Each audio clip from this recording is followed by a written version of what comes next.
Hello, I'm Andrew Dyer, and welcome to another edition of the Roundball Report, the only show in the area dedicated to highlighting the excellence of the high school, college, and professional basketball teams which play in the Washington metropolitan area. And unfortunately, neither of my co-hosts, Monica McNutt, Nikki Lewis, nor Janae Hayes, could be here tonight, but ladies will return as soon as the schedule permits. When to get things started, we're going to recap the week in college basketball, and besides the blowout injury and the blowout exploding Nike of Zion Williamson, there was also movement by the Maryland Terrapins, and we get you ready for the CIAA tournament and the upcoming March Madness as well. And here with us to weigh in with their thoughts are coach and sports leadership consultant John Hill and my long-term friend and good buddy, sportscaster Lexter Taylor from HSRN. Gentlemen, welcome back. My pleasure. Well, welcome to and welcome back. Hey, my pleasure. And John, special thanks to you. You made the trek all the way from Delaware for this. Man, it's a pleasure to be here. Been looking forward to it. Lex and I have done some broadcasting together, so I said, hey, I would love to. Mm-hmm. Now, before we get into the local college basketball scene, we got to take it from a national level. The Zion Williamson situation, where on national TV, people were paying upwards of $10,000 to see this kid play, and he blows out a shoe and strains his knee within 32 seconds of the game. The talk now is, should he continue to play his collegiate career, or just since he's already earned the consistent #1 pick, or should he sit out? What's your thought on that? I think it's a once-in-a-lifetime opportunity. College, you have many of the professionals who, Kobe and various others who've elected not to play college basketball and go and take on professional careers. I think they've kind of missed that journey and that opportunity. More importantly, I think by being part of the being a part of the USA team, Mike Krzyzewski coaching it kind of brings that back where they get a chance to kind of rekindle some of that experience of not being around college coaches. But even though you're not getting paid, it's still just a great experience and opportunity for you to just kind of be a kid, not have to worry about anything and all of the fanfare and so forth. And Lexter, he looks like a kid who genuinely enjoys playing for Duke. Absolutely. I mean, he picked Duke exclusively. I mean, he had opportunities. Kids from South Carolina, so Clemson and the University of South Carolina wanted this kid, and the University of North Carolina wanted this kid, and Kentucky. But he specifically wanted to play with Coach K. He wanted to play for Duke. Everybody has like a stigma for Duke University basketball. They feel like Duke is like, I don't know why Duke is considered the bad guys of college basketball, but they're the elitists. So he wanted to go to the school with the black eye, with the dart, where you throwing the darts at them. He wanted to play at Cameron Indoor. He wanted to be a part of their legacy, and I think he really wants to win a championship, because I think that will put him in the higher tier college athletes, the Christian Laettner conversations. The Fab Five. This is a freshman class that's highly sought after right now. Their top 3 picks are coming from Duke next year in the draft. So this is a kid that has an opportunity to put him in a position higher than the Fab Five, and we all know how great they were. This kid's phenomenal. Yeah, I don't see him passing up the opportunity to kind of finish out just because it's probably already a foregone conclusion that after this year he's turning to go professional. Right. And I just don't like people coming out and saying that the kid, and even Charles Barkley, to his credit, he says a lot of off-the-wall stuff. But in this one, he's learned, he had to learn this through experience. But money isn't the only thing in life. It's about experiencing that college experience, as you mentioned, and it's a once-in-a-lifetime thing. And even if he gets injured, he's got an $8 million insurance policy. It's a percentage of what he's going to earn on the next level. Right. But he still will be the #1 pick. I mean, Kenyon Martin broke his leg years ago and was still the #1 overall pick. And not to mention, he's probably going to get a sneaker endorsement for $100+ now Nike's million. Got some competition. Now Nike's going to have some competition. There's no competition with Nike. We didn't have this conversation. Under Armour has what? They have, who's the guy? Steph Curry. And they have Cam Newton. So, I mean, they don't need Zion. They got 2 of the best players in all of sports. But Zion is going to Nike. I mean, he's going to Nike. Nike is going to create a shoe specifically for his foot. And like you said, he's an icon. It's going to be an iconic shoe. Mount Zion. That's going to be his nickname, Mount Zion. The guy's phenomenal. Right They're here. going to build an empire around Mount Zion. Around the name. And my thing is, if he chooses to play or not choose to play, I'm fine with it. Because it's his choice. Right, his choice. So if he says, I'm going to sit out, I don't want to hear people criticizing this kid, taking shots at him. He's already proven to everybody that he's a man and he's bringing his game and he's ready for the next level. if he decides to play, that's a bonus. Do you think it was a coincidence on the day that after he got hurt, the NBA proposed to get rid of their minimum 19 age rule and go back to 18, which would essentially make high school players eligible to go straight to the NBA draft? Yeah, I would think so, and I might be in a little biased, but I would think so because obviously a lot of these young people come professional ranks, and the maturity level is just not where it needs to be in terms of receiving millions of dollars and just having the financial freedom and the opportunity to do things that normally you wouldn't be able to do. But it's also a business. We have to remember that. And when you're talking about a Zion Williams, you're talking about a franchise player.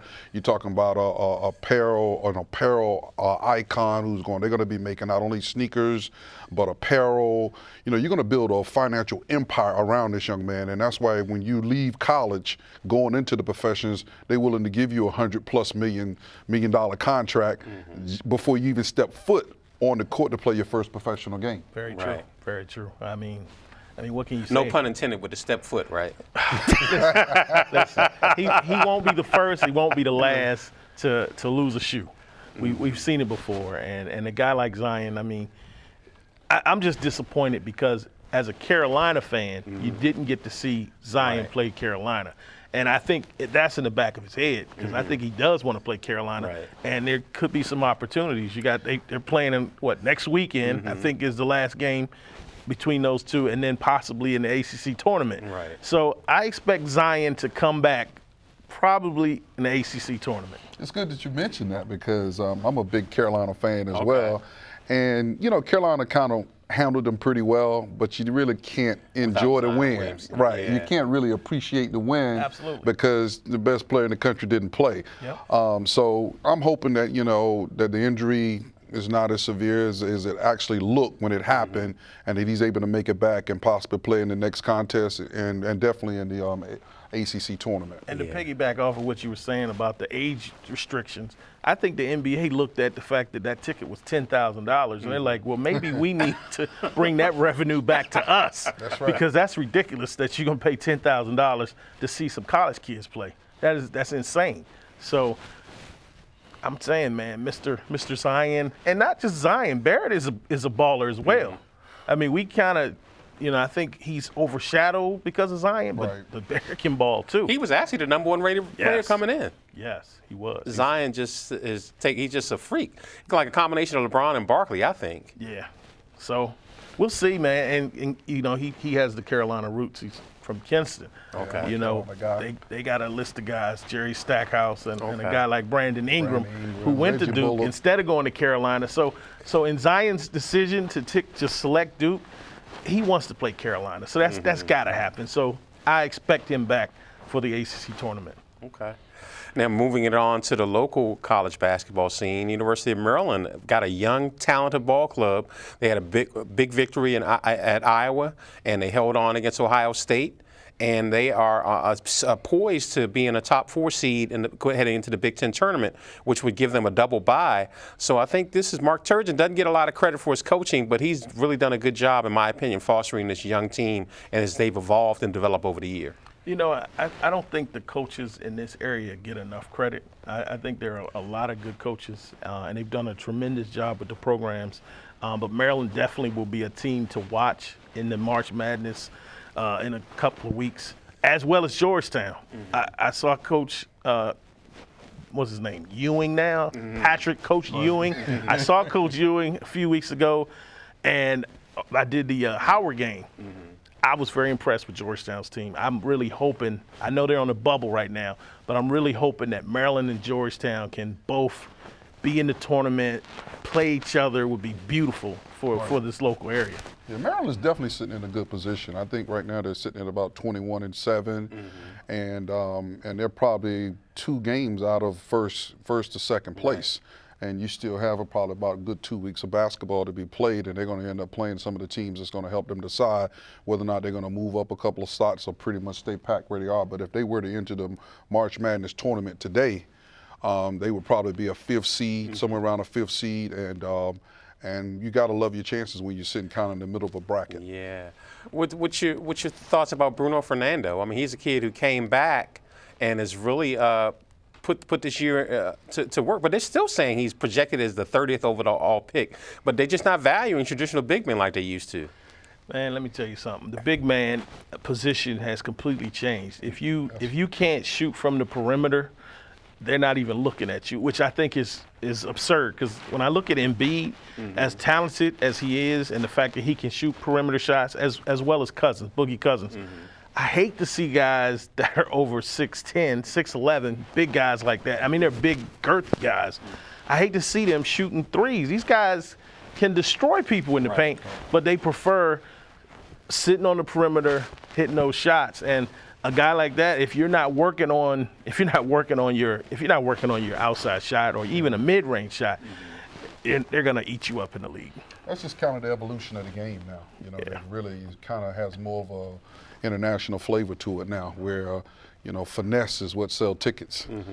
So your big guys are shooting and putting it on the floor and just kind of trying to be passers. A lot of the things that the wing players have done over the years. But yes, the game has definitely changed, and most big guys now are really trying to shoot threes. But the exception to that rule is the man child we just talked about, Zion Williamson. That's the one. He does not have a jump shot. He's like Antetokounmpo. I mean, when he drives to the hole, everybody just gets out the way because you can't stop him. That's a situation. You're dealing with power, you're dealing with strength, you're dealing with explosiveness. And people make business decisions. Man, I mean that. And life decisions, not just business decisions. I can't even put him in a position. He just plays the game, and he plays it from end to end, extremely hard. And he's taking some threes, and he's capable of making the three. But I don't think that's just something he's kind of sold out on right now. But how do you coach that? How do you tell your player, stand there and take this from Zion? How do you coach that? I don't know if you tell him to take a charge. I'm just saying. And then the other thing too is it's extraordinary with Mike Krzyzewski and how he actually handles that group he got with Barrett and Reddish. Sometimes as coaches you can just kind of overcoach talent. Right. And you got to know, and experience teaches you this, that sometimes you just kind of got to put somewhat of a system where there's a shell of what you want them to do, but at the same time there's a lot of freedom for them to just kind of play within that, and where they see opportunities, just play off your instincts, and he does a great job of that. Right, Coach. And we talked about the big time, but you cut your teeth in the CIAA, and the CIAA tournament is going on this week, right? Hey, that's where I kind of got my start, and CIAA has definitely been good to me. I've enjoyed just kind of growing up and maturing in the coaching business.